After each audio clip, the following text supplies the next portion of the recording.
Are you ready?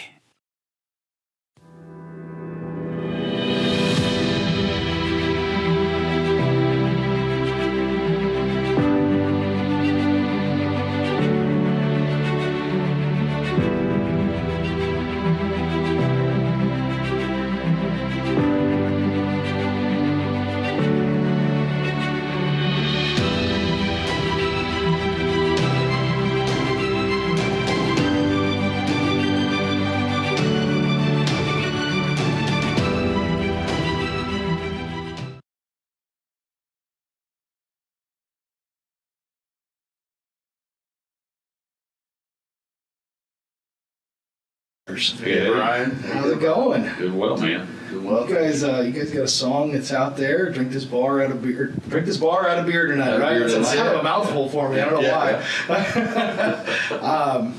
I was listening to your guys' stuff today, and Apple Music has you guys categorized as outlaw country. I don't know if you're quite in that outlaw country, but definitely in the honky tonk country for sure. Definitely. Yeah. We kind of have a little broad spectrum of things we'd like to play, but I'm not sure outlaw country would work. But hey, if that's where they want to put us, throw you in there with Aaron Lewis and the Creed Fishers. Yeah. Some of our stuff is rocked up a little bit, and I think the solos are a little on the rock side. But he's a '90s country, 100% country guy all the way with his voice. You can't hear it in my voice, No, not at all. Not at all. Well, tell me, because this whole purpose of this podcast is kind of learn the stories behind the music. We'll talk about the music and talk about influence and things like that. So. I definitely, on that particular track, Drink This Bar of Beer Tonight, I hear a lot of chicken picking. Yes. Who were some of your guys' musical influences? When you guys were forming this band, did you guys have anybody in mind when you were starting writing, that sort of thing? Go ahead. Well, we got involved about a year ago, Yeah. and it was really interesting because we're both songwriters. We both write. Sure. We have other guys that write with us, but my influences, I was born about a mile from here at Harris Hospital, so I'm from Fort Worth. But a lot of gospel music when I was a kid, a lot of gospel music. My dad was just an old Southside honky tonk. This is my stomping ground right over here, Hempfield, Rosedale, and stuff like that. So, and Drink This Bar of Beer Tonight is something that kind of reminds me of something you would have heard at Gillies back in the 80s or something. No, absolutely. So a lot of my stuff is just influenced by, I'm a 70s baby, so then we got with Mark, and Mark has more of the edgier background than I do, which is why a lot of his picking comes in a little more aggressive than what I might have heard. Yeah. And it just kind of fits together. So. Yeah. I grew up in Dallas, and I've been playing my whole life, and been in a bunch of different bands, and like Eric says, a songwriter as well. And influences when I was a kid was really from my mom listening to music. She was huge into Elvis, and I just thought that his he was everything. He was like country or a little rock, gospel, the whole thing. And I have the classic rock influence. There's no doubt, the Beatles and Rolling Stones and stuff like that. Jerry Reed has always been a huge, fascinating guitar player to me. He's just unbelievable. So you can hear the double stops that I'm doing. I'm trying to replicate it, but I'm nowhere near that kind of player. I was going to say, though, but Jerry Reed's not a name that you hear thrown around a lot. It should be one you hear more. Yeah. It's not one you get, I get thrown here a lot anyway. So He's real melodic with it. He'll write melodies with it. He's not just trying all flash. So he does a secondary melody with the song, and so I try to copy that and do that in some of our songs, and it's a challenge, but he's great. Chet Atkins is a phenomenal player. That I was fortunate to see as a young kid. Sure. So those are the influences, modern stuff that you just learn all the songs, and then we've had like Lightning Comes Around. People have said like it sounds a little bit like the Eagles, a little bit like Leonard Skinner. I was like, those are two bands I grew up playing. So I kind of heard, I listened to your current single probably 5 times a day, and I do that on purpose because I try to just, I don't know, people get on me because I have a tendency to like micro dissect songs. Yes. Sometimes it's not a good thing. You know what I mean? I'm like, man, if they would have just done like my this wife. just a little bit, it would have been a hit. And I've done that to songs before, and it's not something that every artist can. Well, please tolerate. dissect it. Listen. No. But I heard Leonard Skinner mixed in with I don't know if anybody that's ever watched or listened to my podcast. I'm a huge Dwight Yoakam fan, Bakersfield Beat type stuff, and it's kind of a blend between that Southern rock and that West Coast telly. You know what I mean? Well, that's interesting to hear because we just write and make melodies and then try to build music around it. It's not like we're aiming to do anything other than have fun with the stuff that we're writing and doing. Yeah. So it's not like we're really attempting to create any sound other than just what we do. Just your sound. Yeah. What we do. So. Well, and I think that's important because your sound is a summation of your experiences in life. You know what I mean? And the things you enjoy in music and things that you pull from each other. And that's one thing I love doing. That's what I love about the summers of Texas is getting with friends and going around the campfire drinking beer. And I can't play with the darn, but you get enough beers in me and let me watch people's hand moving up and down the fretboard. I could keep up. Yeah, right. Yeah. A lot of fun. But so tell me about your writing. Is it I talk to a lot of people and I've come to the conclusion that there is not a method to writing songs. But what's your method to writing songs? There isn't, and it's an ever evolving process too. Because I've been writing for years, and when I write, most of the time, everything just something will catch my attention, a word, a phrase, and I usually use my phone now to take notes. Just vocal notes. A lot of ideas come when I'm running. I'm a runner. I like to run, so I'll be running out there, and something will come to me, and I'll be going, okay, here's an idea for a song. But and a lot of it comes when I'm driving. If I'm not listening to the radio, I write. And I'm never one to just sit down and write a song until I get probably about 3/4 of it down. Then I'll actually sit down and shut myself in someplace and do my thing. But I create melodies and do the writing at the same time. But, and then it's an ever-evolving process because you want to write, and I'll tell my wife because I play my stuff for my wife first. But usually I'll write something and it's like having a newborn baby. You're so proud of it. And then I sit on it for about 3 days and see how ugly it gets. Something that just doesn't sit right in my head, and then I'll go back and change it. But you were talking about being overcritical. My wife is like that. She'll listen to something I'm playing and singing. Yeah. Well, if you do this or you do that or you change this a little bit, and I said, okay, I'll take that into account. But it's tough because that's just who I am. And that's how she is too. And of course, now that we're putting stuff out, you have a joy of writing. There's a pleasure in it, but you also have to kind of keep up with what's going on in the industry. If you're trying to be a successful songwriter, you have to pay attention to what's going on out there, what's being played.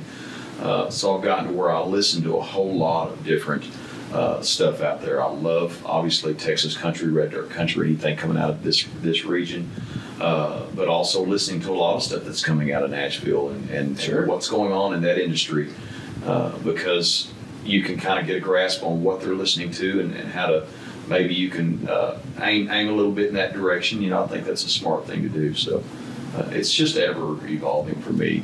What about you, Mark? I go about it 2 different ways. One is I can always, first of all, I can always tell when I'm ready. I start itching. I'm like, okay, all right. Like I said, we need to get in the studio. We need to get together. We need to do stuff. You can feel it coming. And so I have a style in mind that I can feel. I'm like, okay, we need to do an up tempo rowdy song, or I need to do a 2-stepper, slower song, or a waltz, or whatever. I can tell, okay, I can feel something coming, and so that way it's like I've been hitting a few chords and I got some melodies and stuff like that. And I go, okay, I know I have something, but it's not quite there yet, Sure. And then one day I'll just wake up and bam, it just boom, the whole thing comes out.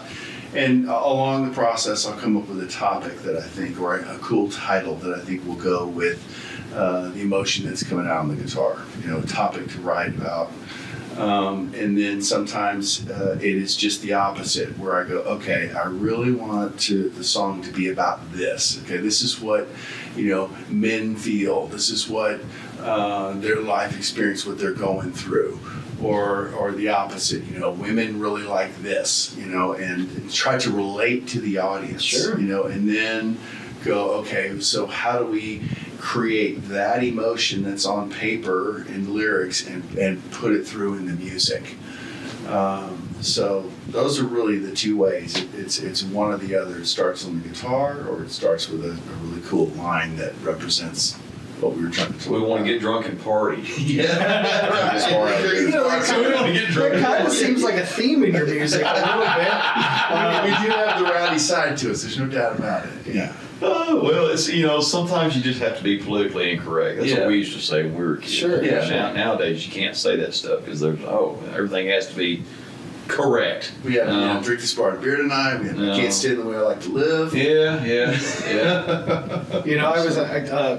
It's probably not a good thing. I actually watch a lot of stuff on TikTok. Yes. I find a lot of stuff on TikTok. You're right. And there was a thing on there, and it was name something that kids of this generation, just wouldn't understand from an earlier generation. And there was a lot of really good ones in there, but the ones that really stuck out to me, and I thought it was kind of funny, was sticks and stones can break my bones, but words can never hurt me. They just don't understand that. They A lot of do not people- understand. a lot of people are very sensitive nowadays. and Yes. I found that out when I lost my short. right. So, Well, you find out there's more people checking you out than you thought. well, that was kind of a crazy ride. And I brought some of it on myself. I'll admit that. But I'm Nature of the business, man. I'm not one to just work quietly. Yeah. I spent some time in the military, and I don't know. You have to stand up for what you believe in. I think you have to. Sure. That's at least the way I think, anyways. But Absolutely. well, tell me about how you guys came together as Mojo Brothers. Because you guys were telling me before we got on, you guys have both been in music forever. Yeah. How did this happen? Well, I was had a couple of different guys in the band when we first started a few years prior to Eric joining the band, and started putting out original music and started doing a lot more of it. A lot more of it was coming, and the singer at the time was like, "Hey, man, I don't have it in me," and so I started looking, and was real fortunate to meet Eric on, I forgot which one it's called. Well, I've been a freelance vocalist for Yeah. years, so I had 5 different profiles out there. Right. So it was Band Mix was where you saw Band me mix, on that's that right. That one, yes. But up until I got with the band, I was doing a lot of freelance vocals on Fiverr, stuff like that. So people just send me what they want me to record, and I do the vocals and all that. So he had found me on Band Mix on one of my profiles that Yeah. I used to advertise myself. He said, "Hey, I'm over here in Grapevine." Well, I'm in Granbury. So we're about an hour and a half apart. So And our bass player and drummer Yeah. are Midlothian. he said, "I need. We kind of need a vocalist here, And he said, and I see you're a songwriter too. That's the key. He said you're a songwriter too. So we've talked on the phone. He's like, man, I really need somebody another creative force in the not band just as me. well. Right. And somebody that sees things the way I see. So I like the way he talked. He liked the way I talked. And we got together and went to his house and sang a couple of his songs. He says, "How do you feel?" I said, "I like it." He said, "Cool, because we got a radio gig in 3 days." Yeah. And we had talked. Seriously. Me and Bruce had talked to about 14 different guys. And, Sure. And I just knew, I was like, I just got, my gut says that Eric's the guy.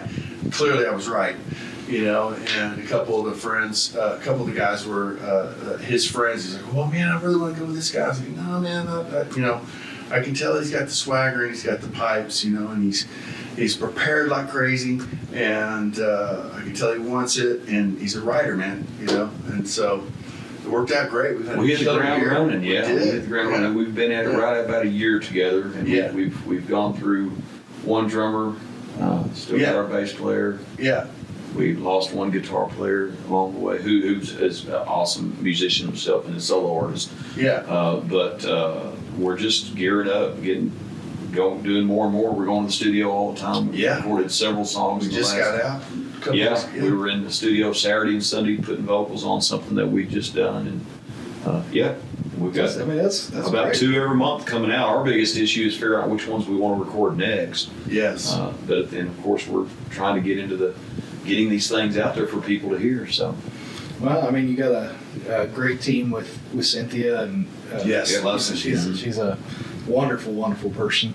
So I think she'll take good care of you. You know, there's different. I don't know. I'm of the opinion that there's different levels of success. Mhm. Some are more desirable than others. And you know, from my point of view, I think. You know, everybody that wants to take that Nashville route, that's a hard road, and there's nothing wrong with it. yeah, You know what I mean? And all the more power to you. If you think you can be that 1 in a million, because it's actually a little bit more than that. It's about one. We're all about the Texas. one in about 250 million if you want to go to Nashville. But there's a really, really good case to be made for working the Texas circuit Yeah. and making a good living Yeah. just Yeah. being in Texas. That's right. A very And respectable you know, living we here in Texas. we Yes. talked about that because the gentleman that we were working with, you know, it was all to him. Everything was Nashville, Nashville, Nashville, and we talked and we're like, yeah, but we're really focusing on Texas regional area. Yes. This is where we live. This is the music Sure. that we like to listen to. We both are just big fans of, especially singer-songwriters, anybody that does their own thing and doesn't have somebody put them in a pile with 5 other writers to, you know, song factories, what I call them. So, you know, and that's why we like Cynthia. She's helping us out in that arena. We actually got down to Pearls a few weeks ago in the Stockyards, which is somewhere we've been trying to get, and had a phenomenal time. We'll be back there April 5th? April 5th Yep. or 6th. Correct. It's a Friday. I know it's Friday. Yeah. I think you believe it's April 5th. Yes. But we're going back there here pretty quick. But right after we did that, we had a private event at the Stampede Room in the Stockyards like a week later. So you guys Stockyard Station. stayed busy? Oh, Very yeah, busy. we stayed Very busy. You guys are still both working full time on top of doing the music, right? Yes. So, Yes. all right, Well, fortunately, we're both blessed that we both run our own businesses, so- Sure. which is why we're able to kind of get Yeah, out we do. Yeah. and talk to you folks and do all this stuff. Right. Take off time. So it's 24/7. I don't know. I feel that it's it's a blessing and a curse to work from home. Yes. I find myself like I know. after dinner, Yes. I'm like, it should be relaxing, Right. and I'm like, oh, I'm kind of bored. I'm gonna go work. Yes. Like, And, you If it's know, on your mind, you can't put it down. and it's really awesome that Same we thing. both have spouses that are just Yes. like, go get it, you know, Yeah. because It's- many times I have to leave in the middle of the day or take a whole day off or 2 days off, and Right. he does the same thing, and it's like, okay, well, we'll hold down the fort while you're off playing in the music industry. Yeah. Absolutely. It's like when I mean, Cynthia called, we're like, yes, we're in. Yeah, You know, yeah, we'll yeah. do it. Yeah. well, that's cool. I love your guys' sound. I Thank don't you. I don't just say that. I actually listen to the music that people put out, and I spend there's certain people that I'm around that are musicians that they don't listen to music a whole lot because they play it so much. Because You they know what I play mean? it so much. Right. And I can't do that in my I listen. I have Texas music on in the house pretty much 20 hours a day. Yeah. I'm listening to something. Yeah. And it's not just always Texas music. I listen to some of the Nashville stuff. I listen to some rock, and I listen to Sure. a little bit of everything. But I really do think you guys got something there. Thank you. I think it's going to go well in Texas. Yeah. I don't know. You guys have been traveling around last year. I've heard kind of two counts, two sides of this coin. You tell me your opinion on this. Okay. So recently, I had some friends tried to revive the honky tonks in kind of south central Texas, and sunk a lot of money into it and failed. But then you got places like Green Hall, and you got places like, up in Oklahoma that dance halls and stuff are doing really well. So is it just certain dance halls you think are doing good, or do you think there might be a chance to bring back the honky tonk way of life? I think the Texas country music, a red dirt country sound. I hate to say Texas country a whole lot because it's this whole area from Oklahoma down. Yeah. But it's and if you watched, the greatest, biggest show here in the last few years, Yellowstone, every bit of that music was red dirt. That's what actually attracted me to the show. I was like, right off the bat, I said, hey, that's red dirt country he's playing. I didn't realize that it was a Taylor Sheridan deal that, he's from Stephenville, right up the street from me. Yep. I think it is growing. I think it's growing every year. I think it's going to. Huge. I think that a lot of folks in Nashville are still dismissing the Texas regional radio and red dirt as a small market, and I just don't think it is. I think there's plenty of people making, like you said, making a good living doing red dirt country and staying away from the Nashville area. It's bigger than it's ever been, and it's only going up, and I think it's will be hugely popular over the next 10 years. The college kids are starving for it. They are. They really are. When we go play, they freak out. And instead of just sitting around kind of rapping to the new pop stuff, it's so different when they can dance and listen to the traditional style that we're talking about. Because we do definitely the traditional beats, what have you in it.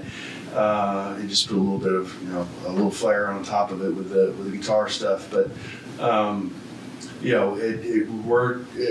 we're getting a huge response from it, and so is everybody else. Yeah. So they're not sitting here staring at their phones just listening. They're interacting. Yeah, so they're starving for it. They are. Well, and I think they're, I think for every person I find that agrees with what I'm about to say, I'll find just as many people that disagree with it. But I think that the age of the performer is really here. And what I mean by that is I just don't see a lot of excitement for the George Straits and Alan Jacksons and stuff. Just stand up there behind your guitar and just sit there and strum and sing. I don't see a lot of that. I think the music has to be exciting, and I think that the band has to have a good dynamic. Does that make sense? I agree. Yes. I agree, but I also feel that what they hear is what they figure. Absolutely. Absolutely. Because I know a lot of people that jump around all over the stage and aren't vocally that exciting and appealing. Well, sometimes they're jumping around. I think there's to a detract balance. from the vocals. Yes, I think there's a fine balance in what you're saying. When I say that, I'm thinking about the guys like I don't know if you watch Braxton Keith perform. I mean, that show is electric. Aaron Watson, that show is just amazing. Fantastic. And it's not like they're jumping around stage, but they're moving. Yes. You know what I mean? They're at every. But I think what's important is that every member of that band is involved in the performance. There's nobody just except for the drummer. Right. Everybody kind of has their chance in the spotlight, and I think that's kind of cool to see more of. Put on a show. Yeah. Music is all about having an emotional connection with a song, with the music, with a lyric or something. It's not just about having a good song. There's millions of good songs out there. Oh, absolutely. But having a good song, if it's something that you don't relate to, then you're really not going to care to listen to it, or you're not going to feel a connection with it. So when you get up on stage and you're playing and people do get that connection of what you're doing. We've had plenty of shows where we were basically background noise for a corporate event. And you don't get tons of response for a little while, until things really get going. Then you have stuff like Pearls, where everybody on that street is there to dance. They're literally there to dance. And if they don't like what they hear from you, they're moving on. They know that 50 feet down the street, there's another band playing. Yeah, and I think you see that a lot, especially down in the stockyards. Rodeo Exchange is making a huge comeback. Right. They're using the same recipe that they had from the 80s. Yeah, You know what I mean? yeah. People are starving for it. Yeah. And that's just it. I think people have forgotten what they like. They've forgotten what they like. That's really good. Oh, yeah, we forgot. That's good music. You know, Yeah. we like to dance to that. That's Yeah, what we yeah. like. So, and it's funny because it's true. And you can, like you said, in certain areas they're trying to revive and it didn't work. I don't know, man. I think it's just you got to get the right connection of who's performing, and they have to connect with. I think that's the key right When there. there's The out age there, of the you've got to performer. connect. You know, you have to be able to control the show and work on the emotions and the ebb and flow of a show, of a Okay. 2-hour performance. Like you said, it is a performance. And for a lot of the bands that are out there doing that 3-4 hour Yes. slog of a Yeah, set, tell me. you're not playing all originals in a 4-hour set, No. That's right. but you're reading the crowd. Big time. Well, we do it, and we laugh about that because we have set lists that we loosely have down. Sure, sure. But sometimes we're able to get through an hour with a set list and it's fine. But if people start asking for particular songs Yes, or right. you're moving in a general direction and then you try something different and all of a sudden everybody just gets off the dance floor, then you know you have to Yes. maneuver things around to try to give people what they want to hear. You know? Absolutely. Well, what I'm hearing is people need to get out and see a Mojo Brothers. Please set. do. Absolutely. Where can they find tour info? Where can they find merch? All that stuff. All that stuff is, our website is mojobrothersband.com. All of our social media is mojobrothersband.com. So for merchandising stuff, we have a Shopify page that they can go to. It's linked, just says merch on the top of the page. And they can find all where we're playing everything there. Also on Facebook. Of course, on Facebook, Instagram. yeah, Facebook's a good place to go to find our events. Just Sure. typical Well, events. they definitely need to go on there and Facebook. like you on Facebook, Instagram, Absolutely. and Twitter, and all that stuff. Yes, it's all Mojo Brothers Band, at Mojo Brothers Band, Cool. mojobrothersband.com. And of course, all of our stuff is anywhere you listen to music, all the DSPs. Absolutely. Yeah. I think I found you on Apple Music, Just about Amazon. music, yeah. I think you were even on Deezer and Yes. SoundCloud. So Yes, that's they get distributed to all of it. I mean, there's something for everybody. Yep. Depending on what Yes. they listen to. Well, thanks guys for coming by. A brand new podcast, the OTMC Absolutely. podcast, and you guys are going to stick around, play a couple songs for us. And Yeah, you bet. Stick around for what we're calling the tiny office sessions, but Yeah. as you can tell, you're in the office Hey, now. This is yeah, this not is a it. big space. Well, thank you for having us, Brian. We appreciate it. Absolutely. Well, thanks again so much for coming by, and we'll catch you on the next episode. All right.